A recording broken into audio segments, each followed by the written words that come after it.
Buenas tardes. Quiero invitarlo a que abra su Biblia, por favor, en Colosenses capítulo 1, versículo 9. Hoy tenemos nuestra tercera enseñanza de la serie Cristo es suficiente. El tema se titula Los propósitos del conocimiento, la sabiduría y la inteligencia espiritual. ¿Por qué Dios quiere que nosotros tengamos conocimiento de su voluntad? ¿Por qué Dios quiere que lo conozcamos cada vez más? ¿Por qué Dios quiere que tengamos sabiduría?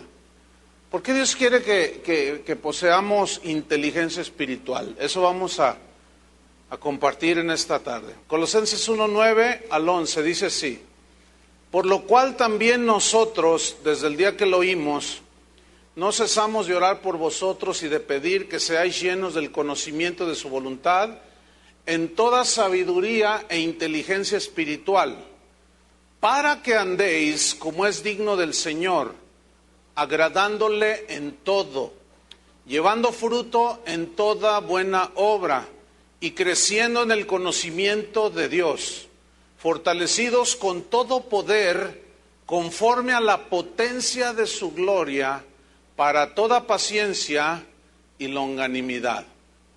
Bien, el propósito que Dios tiene, o los propósitos que Dios tiene para que sus hijos tengamos conocimiento, tengamos sabiduría y tengamos inteligencia espiritual, es para capacitarnos para conocerlo a Él más, para conocerlo mejor, para entenderlo mejor, pero también para vivir una vida que lo glorifique a Él. Ese es el propósito, esa es la oración que Pablo está haciendo por los colosenses. Tengan conocimiento, sabiduría e inteligencia espiritual. Entonces vamos a estudiar 6 propósitos que Dios tiene acerca del conocimiento, de la sabiduría y de la inteligencia espiritual. Vamos a ver el propósito número 1. Está en el versículo 10.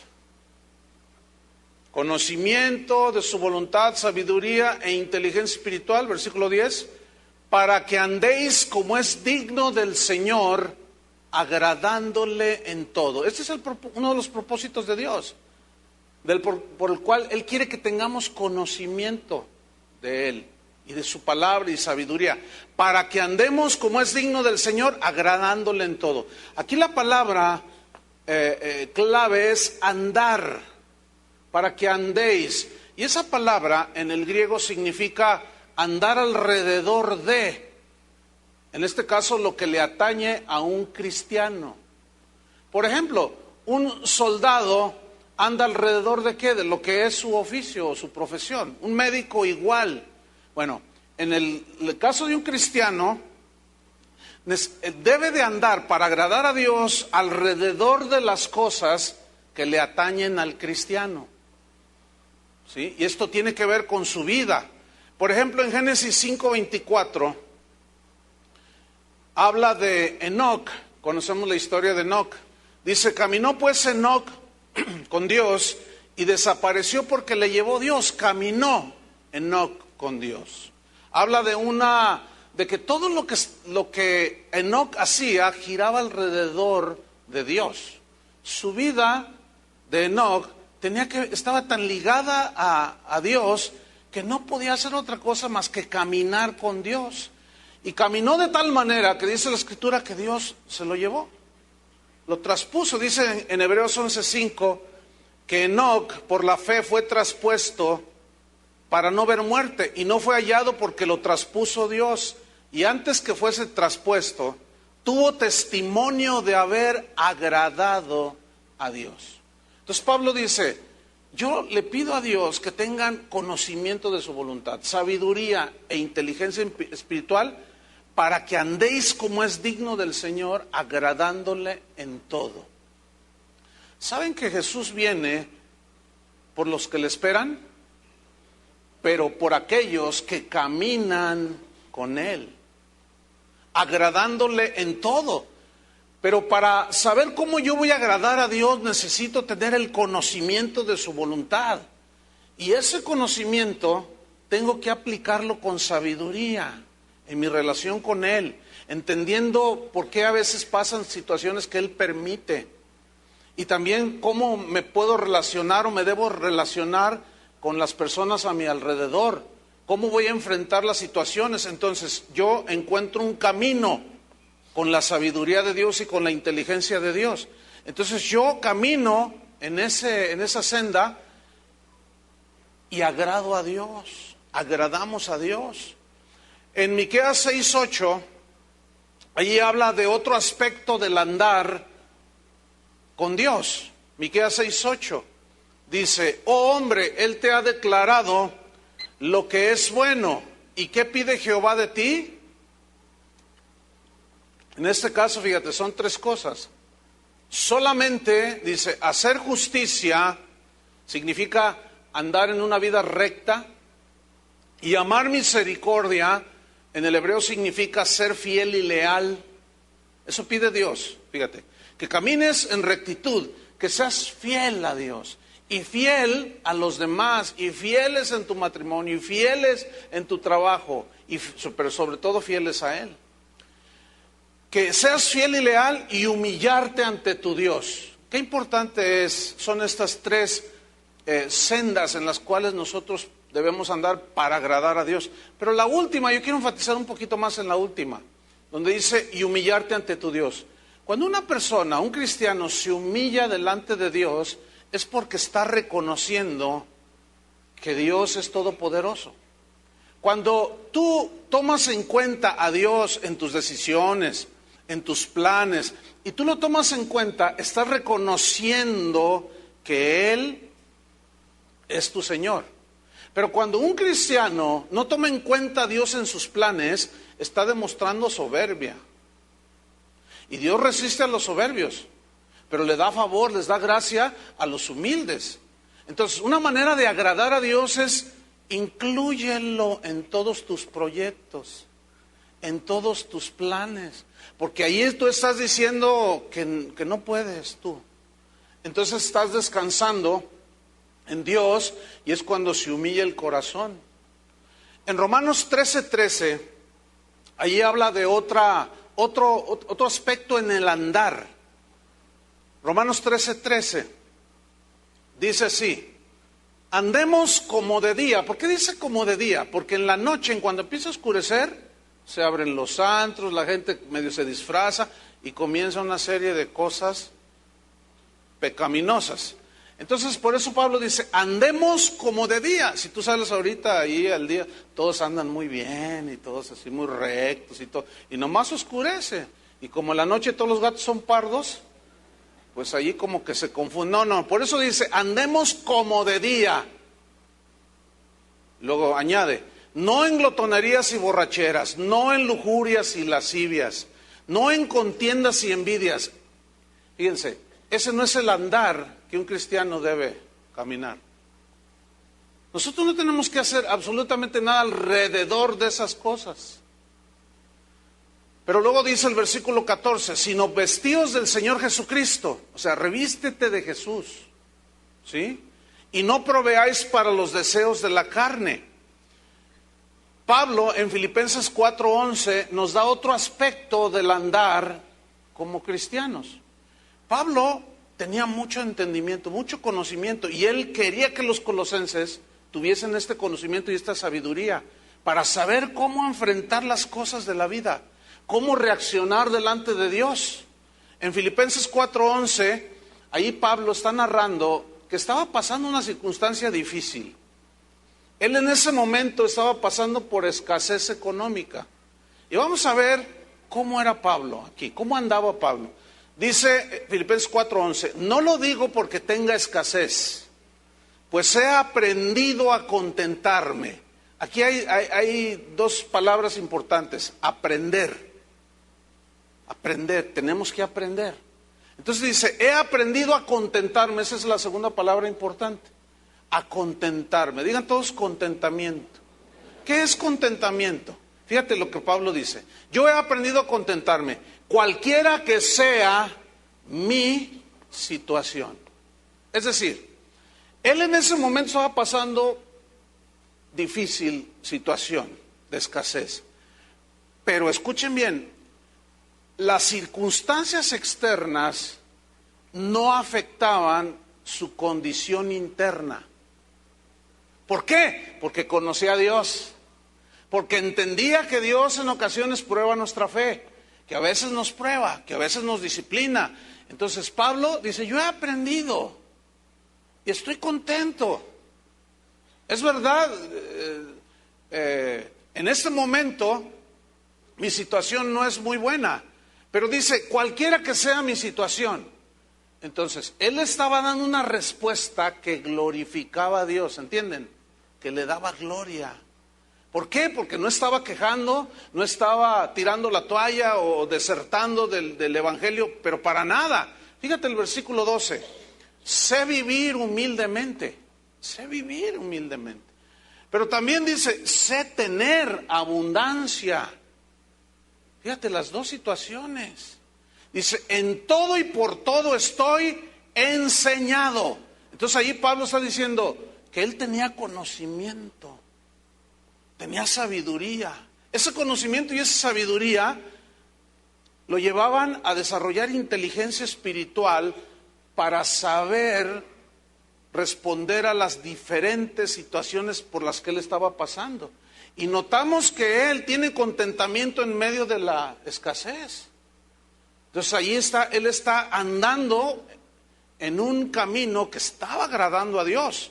Entonces dice, así como para estar saciado, como para tener hambre, así para tener abundancia, como para padecer necesidad. Entonces vemos allí qué importante es tener el conocimiento y luego aplicarlo con sabiduría para saber enfrentar las cosas que se nos presentan en nuestra vida cristiana. Por eso Pablo dice, Señor, que sean llenos del conocimiento de tu voluntad con toda sabiduría, con toda inteligencia espiritual, para que anden como es digno del Señor, agradándole en todo. En Hebreos 11:6, ahí habla otro aspecto del andar con Dios. Y este es uno de los más, que abarcan todo lo que viene siendo la vida cristiana y tu relación con Dios. Hebreos 11:6 dice así, pero sin fe es imposible agradar a Dios. Ahora, la definición de fe en su sentido estricto es plena confianza en Dios. Eso es fe, en su sentido primario. Plena confianza en Cristo. Entonces, fíjate, tú estás en una situación, tienes problemas familiares, tienes tentaciones, tienes situaciones que te pueden estar afligiendo, pero entonces aquí es donde entra la fe, que es completa confianza en Dios. Tú confías en el Todopoderoso, en el que todo lo sabe, para enfrentar las situaciones. Debemos reconocer con humildad que nosotros no tenemos todas las respuestas, ¿cierto? Que muchas veces no sabemos cómo enfrentar la cosa. Pero si tenemos fe y nos acercamos a Él, dice que sin fe es imposible agradarle. Entonces tú descansas totalmente y vas con Él y dices, Señor, yo no sé qué está pasando, pero tú me vas a ayudar. Yo descanso en ti. Voy a confiar totalmente en tu sabiduría, en tu amor, en tu cuidado, en tu provisión. Y eso, dice ahí, que le agrada a Dios. Porque en ese momento tú le estás dando a Dios la oportunidad de manifestarse a tu favor. Pero cuando hacemos a un lado a Dios y en lugar de tener fe, dudamos y decimos cosas como a veces sin sabiduría hablamos. Es que a mí Dios nunca me oye. Es que a mí Dios nunca me contesta. Yo seguido oigo cristianos faltos de conocimiento y de sabiduría que dicen esas cosas. En Juan 14, versículo 15, ahí hay otro aspecto, en palabras de Jesús, del caminar, que le agrada a Dios.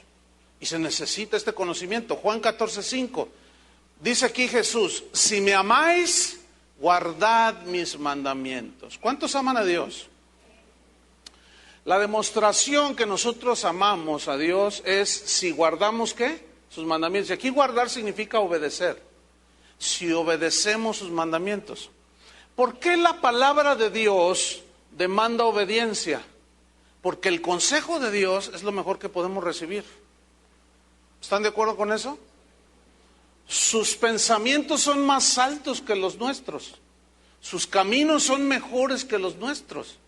Entonces, sus instrucciones que están en la Biblia son las que nosotros al obedecerlo estamos manifestando que amamos a Dios. Y al hacerlo así, nosotros estamos andando como es digno. Porque el conocimiento que tú puedas adquirir, que no lo aterrizas en tu relación práctica con Dios y en tu relación con tu entorno, con lo que está a tu alrededor, si tú no lo aterrizas, no te sirve de nada el conocimiento. Hay muchas personas que tienen mucho conocimiento, pero Pablo dijo, el conocimiento envanece, pero el amor edifica. Entonces tú aplicas el conocimiento, amas a Dios, obedeces y aplicas el conocimiento con sabiduría y con inteligencia espiritual. Entonces de esa manera tú andas como es digno. Tu vida, nuestra vida, tiene que ser una vida que glorifica a Dios. Propósito número 2. ¿Cuál fue el primero? Andar como es digno. Propósito número 2. Del conocimiento, la sabiduría y la inteligencia espiritual. Es llevar fruto. Digan todos fruto. Está en el versículo 10. Después de la primera frase dice, llevando fruto en toda buena obra. Aquí la palabra fruto habla de ser fértil interiormente para poder dar fruto. La única manera de ser fértil interiormente y dar buen fruto es nacer de nuevo. Es haber sido lavado con la sangre del Cordero, pero aún así tenemos que guardar el corazón como un terreno fértil, donde la palabra de Dios, el conocimiento de su voluntad es sembrado. Y ese conocimiento de su voluntad nos da sabiduría para vivir y en nuestra relación con Él. Entonces nosotros aplicamos la inteligencia espiritual y nuestro corazón es un campo fértil para que la palabra de Dios, que es la que actúa en nosotros, dé fruto. No hay otra manera. Ahora, en Juan 15:8, el Señor Jesús está hablando acerca del fruto. Y dice lo siguiente, Juan 15:8, en esto es glorificado mi Padre. Fíjate, esta palabra glorificado significa exaltado. ¿Sí? Se le exalta a Dios, ya lo vamos a ver como hace un momento, con alabanza y adoración. Pero en este caso son frutos los que exaltan. Fíjate, leamos. En esto es glorificado mi Padre, en que llevéis, ¿qué? Mucho fruto. Y seáis así mis discípulos.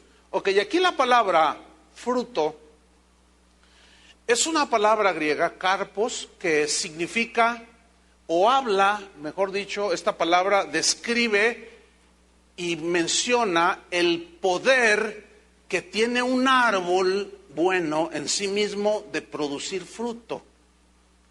Es decir, fíjate, metafóricamente hablando, habla del fruto que una persona da como algo externo, algo visible. Pero ese fruto que da ese cristiano es una manifestación del poder que tiene aquí adentro, o de quien habita en ese cristiano, ¿sí? Es una obra interna que los verdaderos cristianos externan con su vida que glorifica a Dios. No sé si me expliqué. Mire, algunos confunden dar fruto con grabar muchos CDs. Eso no significa llevar fruto. Otros confunden el fruto con llenar estadios. Eso es falso. La gente, al faltarle conocimiento, le falta sabiduría e inteligencia espiritual y dicen cosas como, mira qué tremendo, llenó el estadio Jalisco. ¿Qué fruto está dando este predicador? No, espérame, también Luis Miguel llena un estadio. O sea, eso lo pueden hacer los paganos también. Yo ya grabé 25 CDs. ¿Qué fruto tengo, verdad, hermanos? Todos dicen, no, ¿qué fruto ha dado el hermano? 25 grabaciones. Luis Miguel lleva como 35. Agustín Lara llegó a no sé cuánto. Eso lo pueden hacer los paganos. Entonces, a eso no le llama Dios fruto. ¿Ah? Otros piensan que predicar o estar presente en los mejores foros es dar fruto.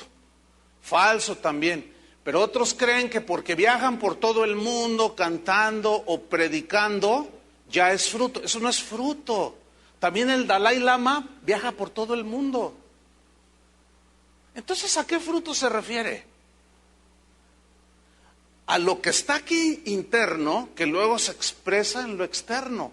Y vamos a ver una escritura en Mateo 7, versículo 15. Aquí está hablando Jesús. Y es una referencia que él está haciendo a los falsos profetas, a los falsos cristianos.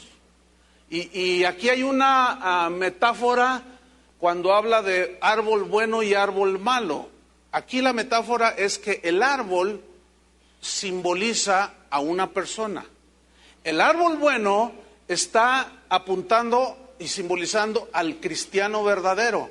Y el árbol malo está hablando del falso cristiano, o del falso pastor, o del falso predicador. Pero vamos a leer Mateo 7:15.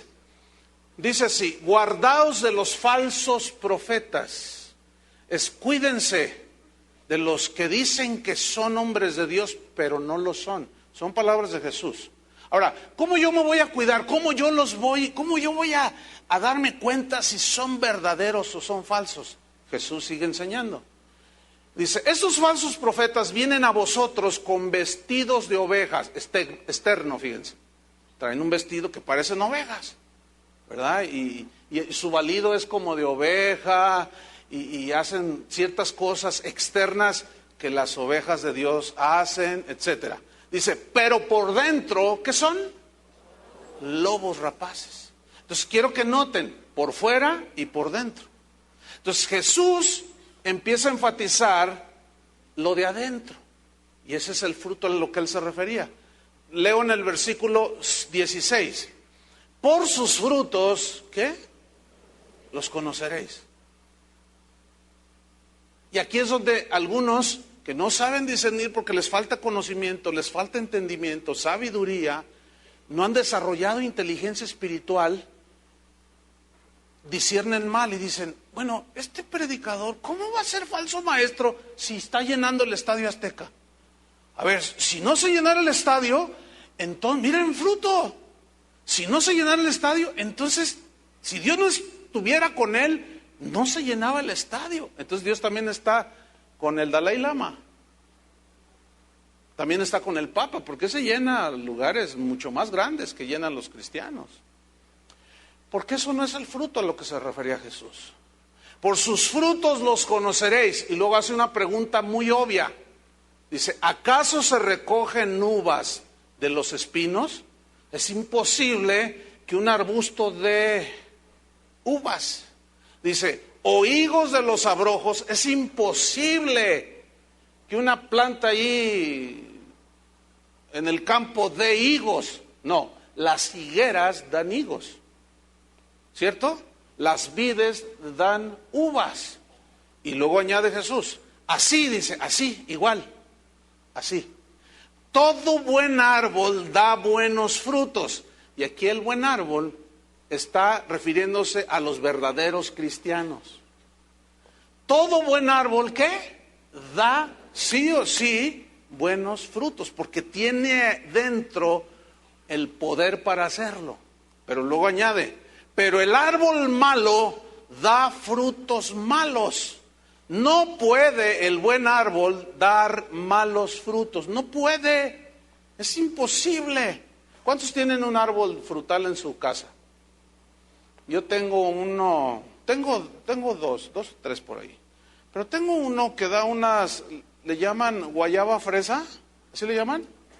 Sí, da unas así y se hace un agua tan deliciosa. Y bueno, así con limoncito y toda la cosa. Y están, bueno, ese arbolito, desde que lo planté, siempre ha dado buen fruto, porque esa es su naturaleza. Y tengo un limón que da unos limonzones así que también están buenísimos. Y siempre que yo voy a cortarle, yo no digo, ay, mira, hoy dio mal fruto. No, porque su naturaleza de ese arbolito es dar buen fruto.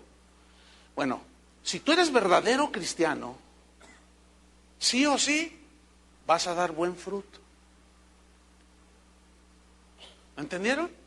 Ahora, fíjate lo que dice, no puede el árbol bueno dar malos frutos, pero tampoco el árbol malo puede dar buenos frutos. O sea, es imposible. Por eso es que los falsos profetas, ellos señalan que ellos dan mucho fruto por las cosas externas.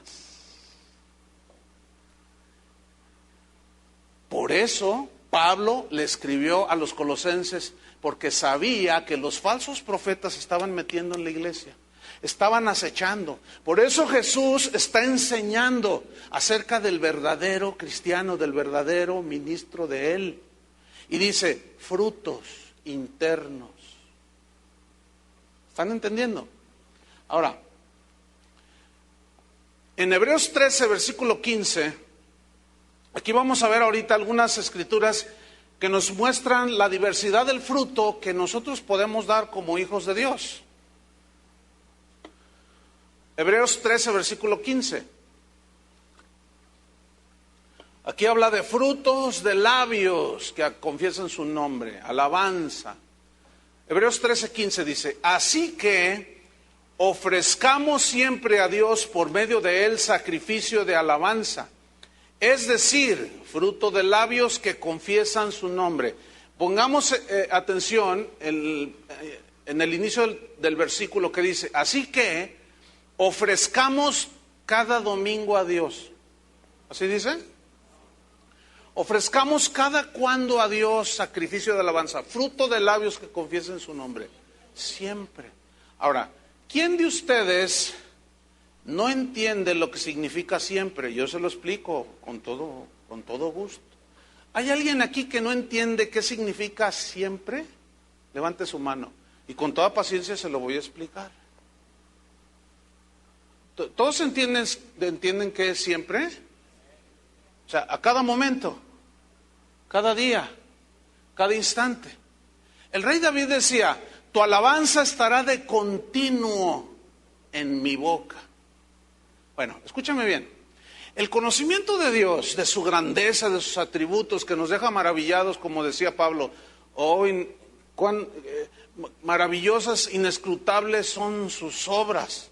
Decía el salmista, pero David, el apóstol Pablo también decía, hablando de lo maravilloso y de la grandeza de Dios, se quedaba como anonadado. Entonces, fíjate, ese conocimiento de Él, de su santidad, de su magnificencia, de su majestad, de que todo lo llena, de que es todopoderoso, debe producir en el verdadero cristiano un continuo ¿qué? Fruto de labios que confiesan su nombre. Pero algunos cristianos, quiero suponer que así son, y dicen cosas como, bueno, pero ¿qué tiene? A mí me gustan las del Potrillo, me gustan las canciones de Luis Miguel, ¿qué tiene? Ay, yo cuando voy al templo le canto a Dios. Ahora, entonces, aquí es donde les falta conocimiento, porque el cristiano anda alrededor de ¿qué? ¿Qué canta esa gente? ¿Qué te puede enseñar si andan de mujer en mujer, de esposa en esposa? ¿Qué te pueden enseñar esa gente? Así como para que tú digas, ¡ay, qué tiene! No tiene nada. No, sí tiene, fíjate. Lo que pasa es que al faltar conocimiento de su voluntad y conocimiento de Dios, Dios no te maravilla, porque lo tienes como a tu nivel, lo ves como de tú a tú. Es por eso tu boca no produce alabanza. ¿Necesitaremos conocerlo más? Yo pienso que sí. Porque uno de los frutos es este precisamente. Fruto de labios que confiesen su nombre, sacrificio de alabanza. ¿Qué tengo que hacer yo como cristiano? Estar escuchando música que habla de adulterio, de amargura, de borrachera. ¿Qué tengo que estar yo cantando eso? A ver, ¿qué tengo que estar yo escuchando algo así? ¿Eso le compete a un cristiano? Eso no es un andar digno. Porque de una fuente no puede brotar agua dulce y agua salada. No podemos cantar bendición y por acá cantar lo que Dios aborrece. Pero ¿por qué algunos lo hacen? Porque les falta conocer a Dios. Así de sencillo. Entonces, en lugar de tener constante alabanza en su boca, tienen otras cosas, cantan otras cosas. En Hebreos 12:11, ahí hay otro aspecto de los frutos que podemos nosotros dar, que glorifican al Padre. Hebreos 12:11. Y esto habla de la disciplina. Ahora, ¿cuándo se aplica disciplina? Cuando se porta mal el niño, ¿no? ¿Cuántos son hijos de Dios?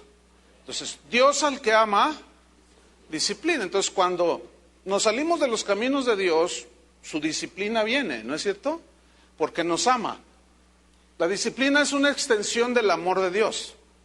Entonces, fíjate lo que dice. Es verdad que ninguna disciplina, ninguna, ¿a quién le gusta que lo disciplina? A nadie.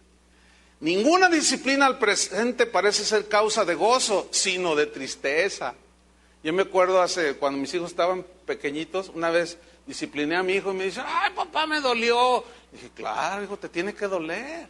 Porque si no les duele, luego se ríen. Le hacen, son tremendos. No, la disciplina duele. Ahora, ¿cuál es el propósito de la disciplina? Fíjate, ahí está. Pero después de la disciplina de Dios, da fruto apacible de justicia. ¿Da qué? Fruto. Pero aquí la palabra apacible significa en el griego saludable. O sea, da fruto saludable. ¿A cuántos de ustedes les gusta comer buenos frutos? ¿Cuál es tu fruta favorita? La mía son los mangos esos grandotes así. ¿Cómo les llaman? Petacones. Bueno, no sé qué significará eso por allá en Sudamérica, que tenemos aquí unos visitantes. No es nada feo. Bueno, ok. Pues a mí me gustan esos así. Ah, ¿cómo me deleito yo en un fruto así? Es un fruto saludable. Pero si yo le tiro la mordida a ese mango petacón y tiene gusanos y todo, ¿qué hago con eso? Lo tiro. Escúchame bien, la disciplina de Dios es para que demos fruto saludable. Así como educamos a nuestros hijos en las cosas de la vida y les vamos diciendo, así no, hijo, así no. ¿Cuántos tienen hijos? No hay día que no le digan a su hijo, así no, mijo, ¿sí o no? Y a lo mejor se enfadan los niños, ay papá, tú para todo me dices que no. Oye, pues quiere agarrar el auto y tiene 3 años el niño, ni modo que le digas, llévatelo, mijo. Y cuando un cristiano, mira, no hay día que Dios no esté al tanto de nosotros. ¿Saben por qué? Porque somos sus hijos. Y porque nos quiere formar. Pero el propósito es para que demos fruto. Pero si yo no tengo el conocimiento de que Dios cuando me disciplina es porque me ama, entonces yo lo voy a reclamar a Él. Entonces me voy a portar rebelde con Él, como a veces nuestros hijos. ¿No es cierto? Tú sabes que le conviene a tu hijo la disciplina, pero se te pone más rebelde. Me voy de la casa, dicen. Y así hay algunos cristianos que no entienden. Así porque son niños. Por eso, como vamos a ver en otro de los propósitos, es que crezcamos, no que nos quedemos ahí estancados. Entonces, fíjate, Gálatas 5:22. Aquí hay otros frutos que hablan del carácter. Entonces tú estás notando que el fruto al que se refería las escrituras, del que habló Jesús, es fruto interno. Ya lo descubrieron, ¿verdad? No son cosas externas. Ok, Gálatas 5:22, ahí habla de otros frutos del carácter. Dice que el fruto del Espíritu, o sea, la obra del Espíritu en el creyente es, ¿qué? Amor, es gozo, es paz, es paciencia. ¿Cuántos son impacientes? Es benignidad, bondad, fe, que también se traduce fidelidad, mansedumbre, templanza. Son frutos internos del Espíritu en nuestro espíritu. ¿Están entendiendo? Ahora, ¿cuál era el asunto? Volviendo a los Colosenses, que estamos estudiando esta epístola. Que los falsos maestros estaban asediando a los cristianos para desviarlos de la centralidad que es Cristo, de que Cristo es suficiente. ¿Cómo? Por medio de falsas doctrinas. Ese era el punto. Entonces Pablo escribe esto y dice: Señor, yo ruego que sean llenos del conocimiento de tu voluntad, en toda sabiduría e inteligencia espiritual. ¿Para qué? Para dar fruto, para andar como es digno. Y número 3, fíjate, número 3, está en el versículo número 10, en la tercera parte del texto. El tercer propósito es crecimiento espiritual. Crecimiento espiritual. ¿Conocen unos arbolillos que se conocen como bonsái? Son unos arbolitos así que no pasan de 20, 30 centímetros. Toda la vida se la pasan así. Están enanos, están bonsái, ¿sí? Ahora, ¿por qué están bonsái? O así les llaman, pequeños. ¿Por qué nunca crecieron o no crecen? Porque siempre se les está cortando. Siempre se les está cortando. No se deja que crezca el árbol. Siempre los están cortando. Bueno, escúcheme bien. Hay un montón de cristianos bonsái. ¿Sí? Porque el diablo, el mundo, su propia carne, siempre están bien chiquitos. Cuando tú vas en un lugar donde hace mucho calor y de pronto ves un árbol frondoso, así bonito, y tú dices, ay, y vas y te refugias bajo la sombra de ese árbol y te da frescura, ¿no es cierto? Ahora imagínate que tú vas caminando y buscando un árbol y te encuentras un bonsái. El que se va a poner contento es el bonsái, porque va a decir, ya llegó un arbolote aquí que me va a tapar a mí. Escúchame bien, no te puedes quedar bonsái, no te puedes quedar enano espiritual. Y fíjate lo que dice Pablo aquí, dice, y creciendo en el conocimiento de Dios. O sea, no debe haber un estancamiento, debe haber un crecimiento en el conocimiento de Dios. Vamos a Hebreos capítulo 5, versículo 11. La carta a los Hebreos, hermanos, es una de las cartas más difíciles de estudiar, pero les voy a explicar por qué. Porque esa carta está llena, repleta de citas del Antiguo Testamento, que toma del tabernáculo, del sacerdocio, etcétera, y se lo aplica a Cristo, como que todo apuntaba al tabernáculo, todos los utensilios del tabernáculo apuntaban hacia Jesús. El sacerdote era un símbolo del sacerdocio de Jesús. Aquel nada más una vez al año entraba, nos abrió el camino para entrar a la presencia del Padre. Pero fíjate bien, es difícil esta carta para los que no tienen un conocimiento elemental del Antiguo Testamento. Seguramente han escuchado a gente que dice cosas como esta: no, el Antiguo Testamento ya ni lo leemos porque eso es de la ley y ahora estamos bajo la gracia, no necesitamos leer el Antiguo Testamento. Ignorancia. Porque ¿cómo se puede entender el Nuevo Testamento si no hay un conocimiento del Antiguo Testamento? Dígame. Eso ha llevado a la iglesia a una ignorancia terrible. Ahora, ¿qué sucedió aquí en la carta a los Hebreos? Los hebreos eran judíos que habían creído en Cristo, pero por alguna razón se quedaron bonsái, no crecieron, y el escritor de los Hebreos les reprocha, los regaña. Vamos a ver Hebreos capítulo 5, ¿ya lo tiene? Versículo 11, dice: acerca de esto, Se refiere al sacrificio de Cristo, su sacerdocio, todo lo que ya expliqué. Acerca de esto dice, tenemos mucho que decir y difícil de explicar. Ahora, ¿por qué era difícil de explicar? Sigamos leyendo el versículo y nos da la respuesta por qué le era difícil explicárselos. Por cuanto os habéis hecho tardos para oír. Porque debiendo ser ya maestros, después de tanto tiempo, tenéis necesidad de que se os vuelva a enseñar cuáles son los primeros rudimentos de las palabras de Dios. O en otras palabras, el ABC de la Biblia. Mire, es realmente aterrador, no sé qué palabra puedo usar. Aterrador, trágico, no sé. Pero la condición en la que se encuentra una la gran mayoría de los cristianos que asisten a las iglesias. Es realmente trágico, realmente esa es la palabra más acerca, es trágico, que con años de cristianos, si tú les preguntas, ¿qué es el arrepentimiento? No te saben definir lo que es. ¿Sabes lo que es nacer de nuevo? Y te contestan, ir a la iglesia, leer la Biblia. Dice, el diablo se la sabe de Génesis hasta Apocalipsis y no es cristiano.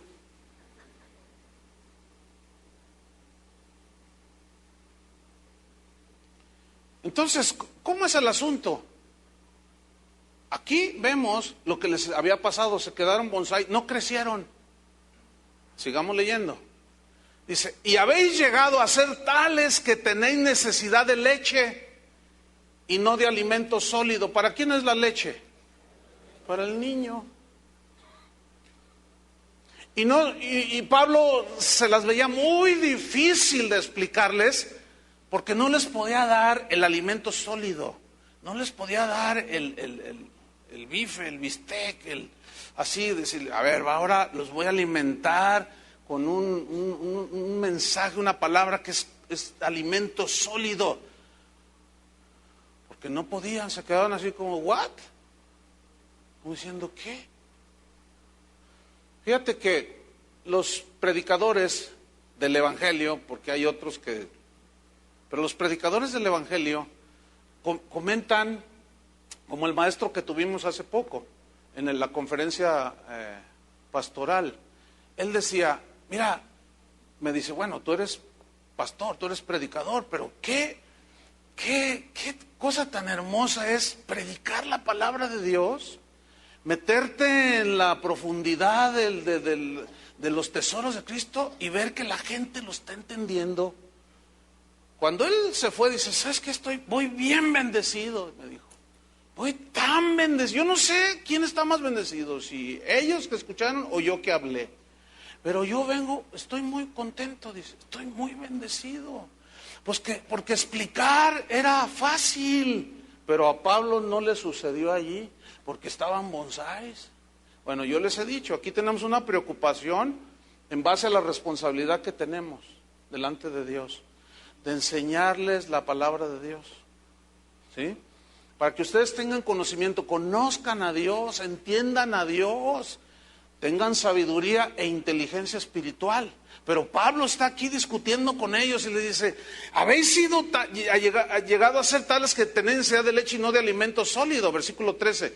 Y todo aquel que participa de la leche es inexperto en la palabra de justicia. Inexperto. O sea, alguien que no tiene experiencia en algo, un inexperto en la palabra de justicia en este caso, porque es que dice, niño. Pero ¿saben qué es lo más trágico? Cuando, bueno, a veces me toca a mí, a veces me toca, como esta conferencia pasada, yo estuve sentado escuchando, pero a veces me toca enseñar. Y a veces me toca enseñar a pastores. Ahorita la mayoría ustedes son el pueblo de Dios, ovejas del Señor. ¿Cuántas son ovejas? Pero cuando yo estoy con pastores, allí me voy más fuerte todavía. ¿Saben por qué? Porque el pastor es el responsable de enseñar. Entonces, yo sí les pregunto así, a ver, tú eres pastor. Amén, dice. Dice, ¿me puedes definir qué es nacer de nuevo? Ay, pues ir a la iglesia, hermano, ahí leer la Biblia. Eso es ser un cristiano. Es increíble el analfabetismo bíblico. Pero lo más trágico es en los líderes, en los pastores. Rechazan el conocimiento. Dios también los va a rechazar, porque desvían al pueblo.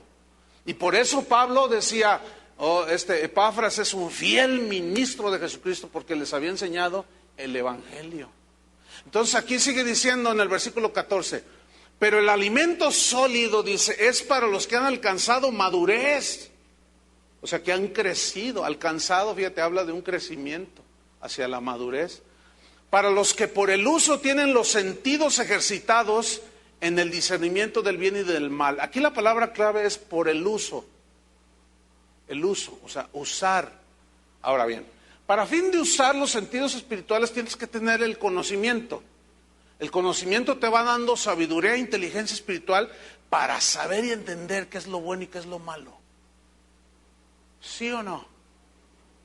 Fíjate, eso es en relación con Dios, las cosas espirituales, pero también en la vida cotidiana. ¿Cuántos de ustedes han visto, continuamente yo lo veo, autos que tienen quemacoco, que abren la puerta, y van los niños arriba en el quemacoco, así asomados? ¿Los han visto? Si es que tú tienes uno y llevas a tus hijos ahí. Bueno, fíjense qué inteligencia, fíjense qué sabiduría de llevar a su hijo ahí. ¿Se acuerdan cuando obligaron aquí en Jalisco a poner el cinturón de seguridad? Nunca se me olvida que entrevistaban a la gente. Oiga, usted no lo lleva. Ah, pues tiene que llevarlo, ¿verdad? Pero entonces agarran a uno, dice, oiga, usted sí trae su cinturón de seguridad. Y lo dice, no, dice, mire, traía un bolchito, que era como un lazo que traía, nomás lo traía aquí. Dice, no, aquí nomás le hacemos la finta, dice, para que no me multen. Escúcheme, para que no me multen. No, hombre, qué inteligencia. Mira, hay cosas que con el simple sentido común tú debes de ponerlas en práctica. ¿Han visto a las personas que van manejando y con su bebé aquí en medio? Tú dices, no puede ser. Cualquier frenón, cualquier impacto, lo que sea, allá va, aplastas al niño. O sea, niño. Cualquier frenón y tus hijos salen volando por el quemacocos. Escúchenme bien, eso se llama irresponsabilidad y esa es una característica de los niños. De gente irresponsable, inmadura, ni siquiera han madurado en las cosas de la vida. Dios no quiere que espiritualmente estemos así, hermanos. Dios quiere que tengamos sabiduría, conocimiento, sabiduría, y con inteligencia espiritual hagamos las cosas. Número 4. ¿Cuál fue el número 1? Andar como es digno, llevar fruto, crecimiento espiritual. Número 4, fortaleza espiritual. Tener fortaleza espiritual. Fíjate el versículo 11. Vamos rápido. Colosenses 1:11. Dice, fortalecidos con todo poder, conforme a la potencia de su gloria. Mira qué versículo.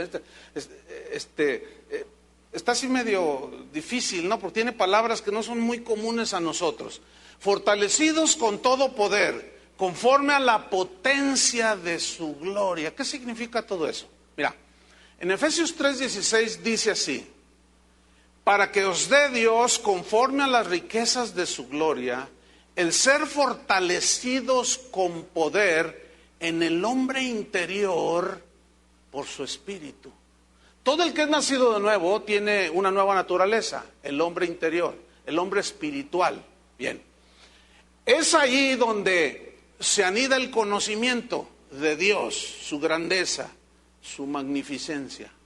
Sí, entonces ese conocimiento fortalece tu ser interior.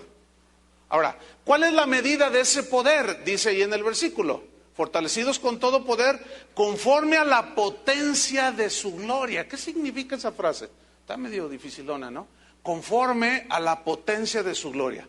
Los voy a explicar. Tiene que ver con la manifestación de los atributos de Dios que son ilimitados. Por ejemplo, mira, nosotros tenemos cierto nivel de poder. Yo puedo irme manejando, puedo hacer negocios, tenemos cierta capacidad de poder, pero no somos todopoderosos. ¿Están de acuerdo con eso? Ok. Entonces, cuando tú ya no tienes cómo enfrentar la situación, que te faltan las fuerzas, entonces mira, fortalecidos con todo poder significa que tú te refugias en la omnipotencia de Dios, que es uno de sus atributos. Pero para eso tienes que conocerlo. Tienes que conocer a Dios en su omnipotencia. Si tú no le das a Él la oportunidad de demostrar su omnipotencia, no lo vas a conocer en esa manera. Entonces, ¿qué haces? Yo no lo puedo, Señor, yo no sé qué hacer, tú todo lo sabes. No puedo. El Salmo dice, David decía, el que habita al abrigo del Altísimo morará bajo la sombra, ¿de quién? Del Omnipotente. O sea, tú vas y te refugias en la sombra del Omnipotente. Yo no puedo, Señor, yo no puedo con esta situación. Entonces, cuando te refugias bajo su sombra, su atributo de todopoderoso te fortalece, porque Él va a hacer las cosas, no tú. No sé si me estoy explicando. El Señor es omnisciente. Omni quiere decir que todo lo sabe. Él conoce los pensamientos de todos, sabe nuestro futuro, nuestro pasado. Él todo lo sabe. El salmista decía, maravillado de la omnisciencia y omnipresencia de Dios. Si me voy para allá, allá estás tú. Si voy para allá, allá estás tú. Donde quiera que vaya, ahí estás tú. Y decía, aún no está la palabra en mi boca y ya tú la sabes toda, Señor. Escuchen bien. ¿Cómo yo me fortalezco con todo poder cuando yo me refugio en Dios? Pero tengo que conocerlo, ¿entienden? Tengo que conocer que Él todo lo sabe, que Él todo lo puede y que Él está en todos lados. Escuchen esto. Si tuviéramos más conocimiento de la omnipresencia de Dios, pecaríamos menos. Pero algunos creen, erróneamente, que Dios nada más está encerrado en los templos. Y te escondes de tu esposa, te escondes de tu esposo, te escondes de tu mamá, te escondes del maestro, del director, del pastor. Nos escondemos. Y del que está en todos lados, sabe todo y puede todo, de esos no tenemos conciencia. ¿Por qué? Porque no lo conocemos. Pero si lo conociéramos, no le daríamos rienda suelta a los pensamientos feos que luego se nos vienen. ¿Les pasa eso? A mí sí. ¿A ustedes no? A mí sí. Pero como sé que él todo lo sabe, entonces empieza la lucha. Y frenas eso. Y te pones bajo su amparo y dices, Señor, yo no puedo con esto, me llegan, no sé, no me explico ni cómo me llegan los pensamientos o las tentaciones o las cosas. Entonces te refugias en el poder de su fuerza. No sé si me expliqué. Fíjate, te voy a poner un ejemplo en la Biblia. Primera de Samuel 30. Vamos a ir rápido. Primera de Samuel 30. Aquí la historia es que David se fue a combatir a los enemigos que llegaron a asediar la ciudad donde David vivía. Entonces David toma a todos los hombres y va en contra de los enemigos, pero estos le hacen una mejor estrategia de guerra. Y un contingente por la espalda, mientras ellos salieron, entraron a la ciudad y se llevaron todo. Los dejaron en la quiebra, se llevaron a las esposas, a los hijos, a las hijas y las cosas de valor. Entonces cuando David y sus valientes llegan todos contentos porque habían ganado, de pronto ven que no están sus esposas ni sus hijos. Y la moto ya se la habían llevado. Se habían llevado todo. Entonces, ¿qué pasó? Y entonces comienzan a ponerse mal los hombres de David. Y se van en contra de David porque él era el jefe. Y veamos lo que hizo David. Dice 1 Samuel 36. Y David se angustió mucho porque el pueblo hablaba de apedrearlo. ¿Alguna vez te has sentido angustiado? Bueno, ¿en qué te refugias? Veamos. Pues todo el pueblo estaba en amargura de alma, cada uno por sus hijos y por sus hijas. Mas David se fortaleció en Jehová su Dios. ¡Qué versículo! ¡Qué versículo! David se fortaleció en el Señor, su Dios. ¿Por qué? ¿Por qué se fortaleció? ¿Por qué se refugió en Él? Porque sabía que Él no podía contra toda la turba. Y Él se angustió, pero dijo, no, mi refugio ha sido tú. Bajo la cubierta de tus alas me esconderé. Y fue y se refugió. A lo mejor fue y se metió allá en su recámara y se refugió en el Señor, bajo su sombra del Omnipotente, en la fuerza del Omnipotente, y pudo resistir. Y de allí Dios le dio sabiduría y enfrentó la cosa. No, espérense. Y Dios le dio sabiduría y bueno, arregló la situación. Y estaba difícil. Pero David se fortaleció en el Señor. Fortaleza espiritual. Número 5, la penúltima. El quinto propósito es para desarrollar resistencia en las pruebas. Resistencia. Versículo 11, Colosenses 1:11. Dice así: fortalecidos con todo poder, conforme a la potencia de su gloria, fíjate, fortaleza espiritual, para toda paciencia y longanimidad. Pero ¿cómo entender eso? Ok. Fortalecidos con poder, conforme a los atributos de Dios, tú te refugias para toda paciencia y longanimidad. Ok, vamos a brevemente a estudiar esto. Paciencia, viene del griego hupomoné, que significa resistencia y aguante, pero con gozo, en medio de las pruebas. Eso es la definición de paciencia en la Biblia. ¿Por qué aguante con paz y con gozo? Porque si tú andas como es digno del Señor, estás llevando fruto, estás creciendo, tienes fortaleza espiritual en medio de las pruebas como David, entonces sabes que Dios te está formando. Y la paciencia es un fruto también, ¿cierto? Entonces, es el aguantar con gozo, con alegría, porque sabes, el cristiano conoce, entiende, tiene sabiduría, que Dios tiene todo en control.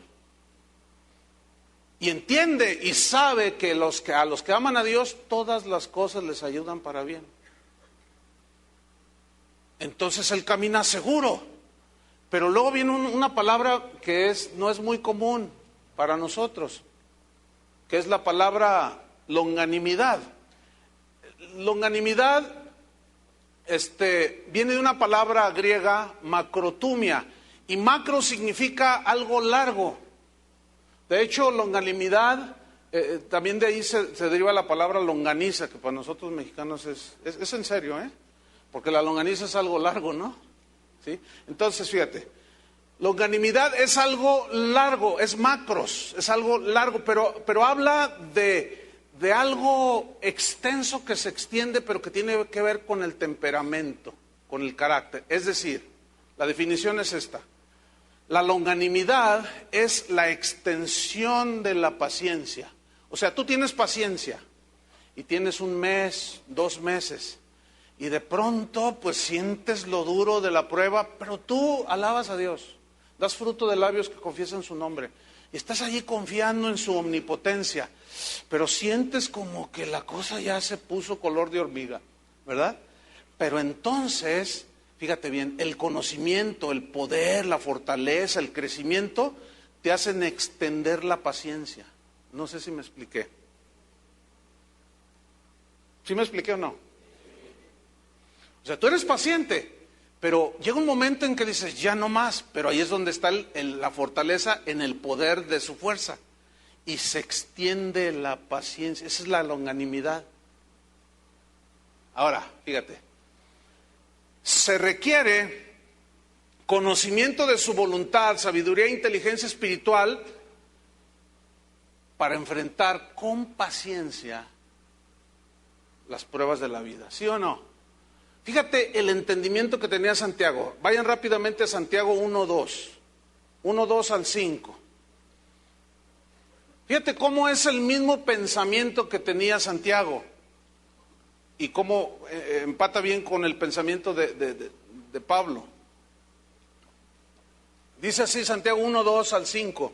Dice: hermanos míos, tened por sumo gozo cuando os halléis en diversas pruebas. Fíjate, nota, sumo gozo. Santiago dice, sumo gozo cuando te encuentres en medio de diversas pruebas. Algunos de ustedes pueden estar pasando una prueba, pero a la vez una con la familia, en el trabajo, y se pone más duro con problema económico. Y ahí están, con una prueba. Diversas pruebas. Bueno, fíjate, lo que dice la Biblia es que tú tengas sumo gozo, pero si no tienes conocimiento te va a ser bien difícil. Porque el conocimiento te aclara el porqué de las pruebas. Entonces tú con sabiduría dices, miren, déjenme contarles, ayer hubo bautismos y se bautizó una señora que tiene, no sé, 1 año de convertida. Y estaba yo compartiendo con ella después de los bautismos y ella me empezó a contar de su vida. Es una mujer sola, ya anda rondando casi los 50 años, está enferma.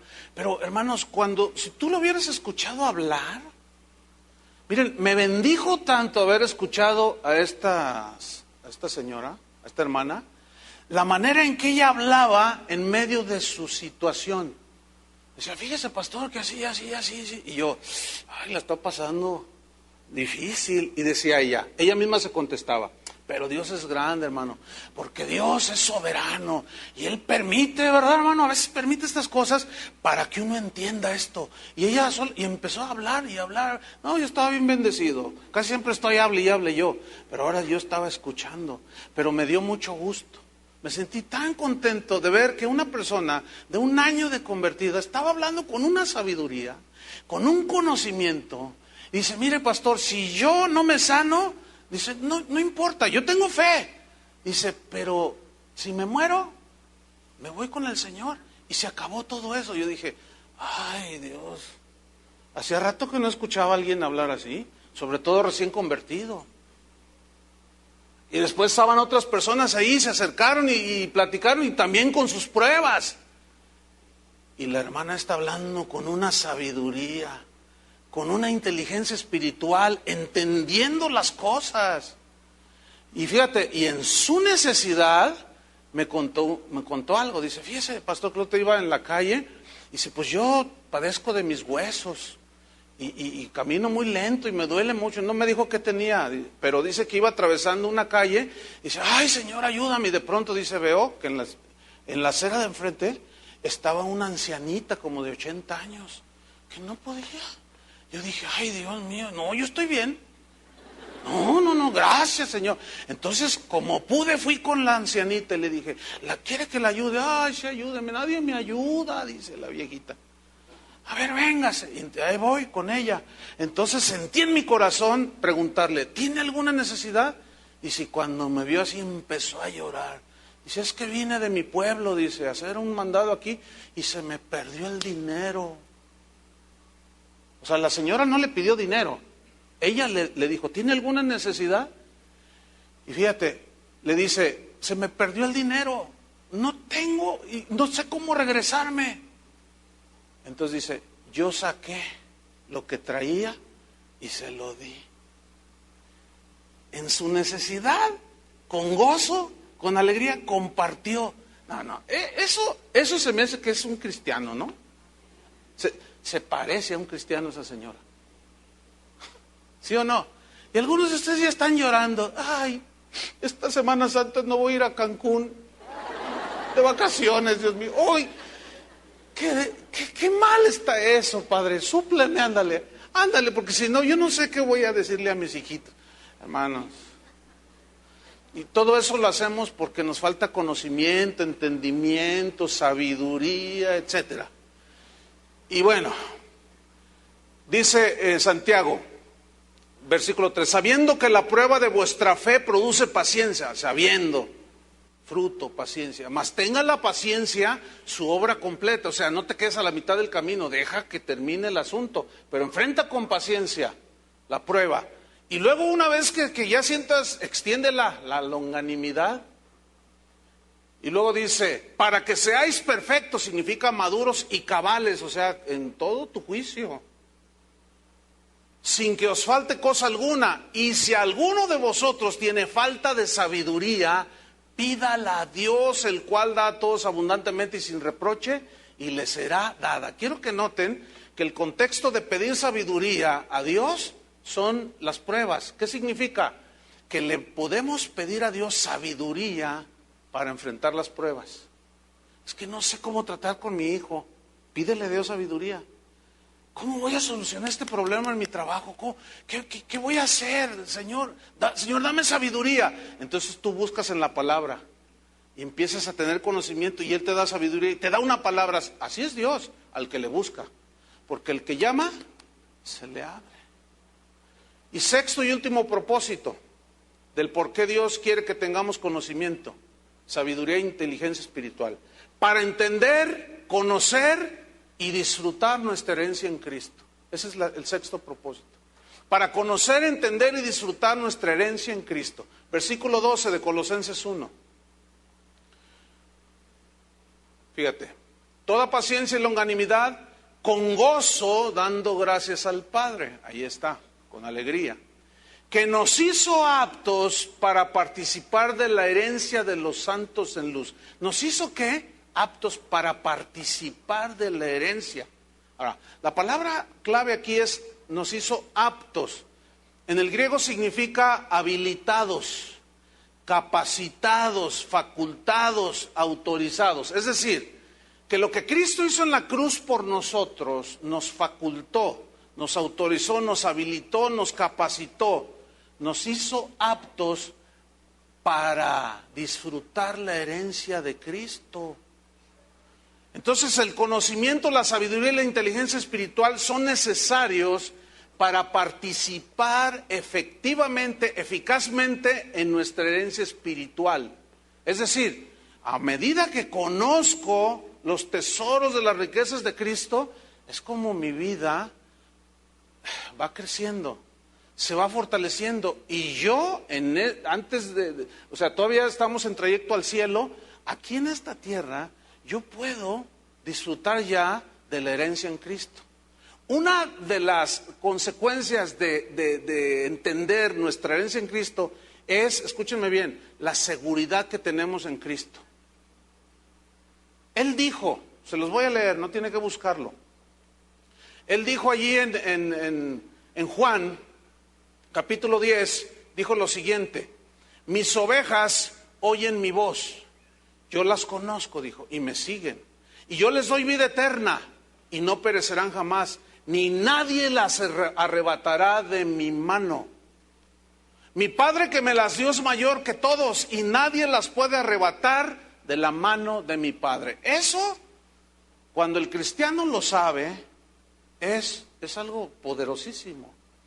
El saber que nadie me va a arrebatar de las manos del Señor. Estoy seguro en Cristo. Ahora, ¿cuántos de ustedes se lamentan de no tener posesiones materiales aquí en la tierra? Hay cristianos que se lamentan, dicen, yo no tengo ni dónde caer muerto. Yo no tengo nada. Soy un miserable en esta tierra. Hay cristianos y luego todavía le atizan los predicadores de la prosperidad, que Dios te quiere ser rico. No, pues ahí se van detrás de ese evangelio falso. Pero escúcheme bien. Conocer la herencia en Cristo, en esa herencia, en ese tesoro que nos dejó, son las bendiciones espirituales, porque lo material se va a esfumar, hermano, se va a desaparecer. Fíjese, Jesús dijo, no se turbe su corazón, creed en Dios, creed también en mí. En la casa de mi Padre muchas moradas hay. Si así no fuera, yo se los hubiera dicho. Voy pues a preparar lugar para vosotros, para que donde yo estoy, también vosotros, ¿qué? Ahora, pregunta, ¿puede alguien interponerse en ese plan de Dios de prepararnos una morada? No, nadie. Entonces mira, aunque no tengas petate ni perro que te ladre, como dicen del dicho mexicano, ¿no? ¿Qué? ¿Cuál es el problema? ¿En dónde tenemos nuestra morada? En los cielos. Eso es lo que dicen las Escrituras, hermanos. Dice Pedro, bendito el Dios y Padre de nuestro Señor Jesucristo, que según su grande misericordia nos hizo renacer para una esperanza viva por la resurrección de Jesucristo de los muertos, para una herencia incorruptible, o sea que no se corrompe, incontaminada, no se contamina, e inmarcesible, que no se marchita ni pierde su brillo, reservada en los cielos para vosotros. Y Pablo les decía a los Efesios, para que Dios alumbre los ojos de vuestro entendimiento, para que sepáis cuál es la esperanza a la que Él los ha llamado y cuál es la gloria de su herencia en los santos. ¿Será importante todo esto? Finalizamos con el versículo 13. Dice, Dios nos hizo aptos para participar de su herencia, el cual, o sea, Dios nos ha librado de la potestad de las tinieblas y nos ha trasladado al reino de su amado Hijo. Eso significa que Dios nos rescató del poder que Satanás ejercía en nosotros cuando creímos. Nos rescató y nos sacó del reino de las tinieblas y nos trasladó al reino de su amado Hijo. La palabra trasladar es una palabra que en el griego significa llevar como en sentido opuesto. Así como está el polo sur y el polo norte, que son totalmente opuestos, el sur y el norte igual. Así dice, tú antes vivías bajo el poder de Satanás en el reino de las tinieblas, y cuando creíste el Señor, ¿qué? Te trasladó al otro polo, al reino de su amado Hijo Jesús, donde Él es el Rey, donde hay un reino, vivimos con Él, hay leyes que nos rigen, pero ese traslado a ese reino fue porque en Él tuvimos redención por su sangre, versículo 14, el perdón de nuestros pecados. Nadie puede ir al otro reino, al reino de Dios, si sus pecados no han sido perdonados. Conclusión. Cristo logró 5 cosas para nosotros que podemos disfrutar. 1, pagó con su vida el precio de nuestro rescate. Somos libres. ¿Cuántos le dan gracias a Dios? 2, perdonó nuestros pecados. No hay nada más tremendo para una persona saber que sus pecados son perdonados y que ya puedes dormir en paz. No necesitas pastillas. Justificados pues por la fe tenemos paz. Entonces, perdonó nuestros pecados. 3, nos libró del poder de Satanás. 4, nos trasladó al reino de Cristo. Y 5, nos dio herencia eterna con Cristo. ¿Qué, Cristo no es suficiente? ¿O les hace falta algo? No se dejen engañar, hermano. No necesitamos a nadie más que Cristo. Con Él nos basta y hasta nos sobra para compartirlo. ¿Cierto? No tenemos que añadirle nada a la salvación. Confiemos plenamente en Él. Crezcamos en el conocimiento. Pidámosle a Dios sabiduría y desarrollemos inteligencia espiritual. Amén. Pónganse de pie y oremos. Esta era la oración de Pablo por los colosenses. Debo decirles que esta es mi oración también por ustedes, como miembros de esta congregación.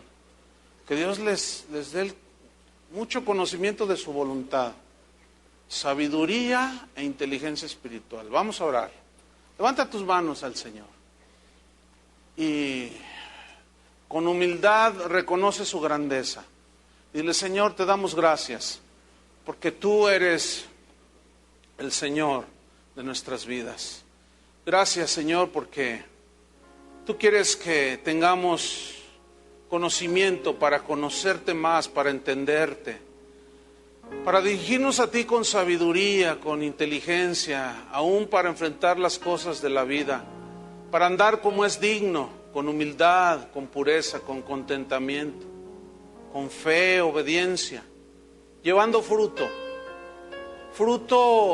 de nuestro corazón, de nuestro espíritu, fruto de labios que confiesan tu nombre, fruto apacible, saludable de justicia, amor, gozo, paz, frutos del carácter.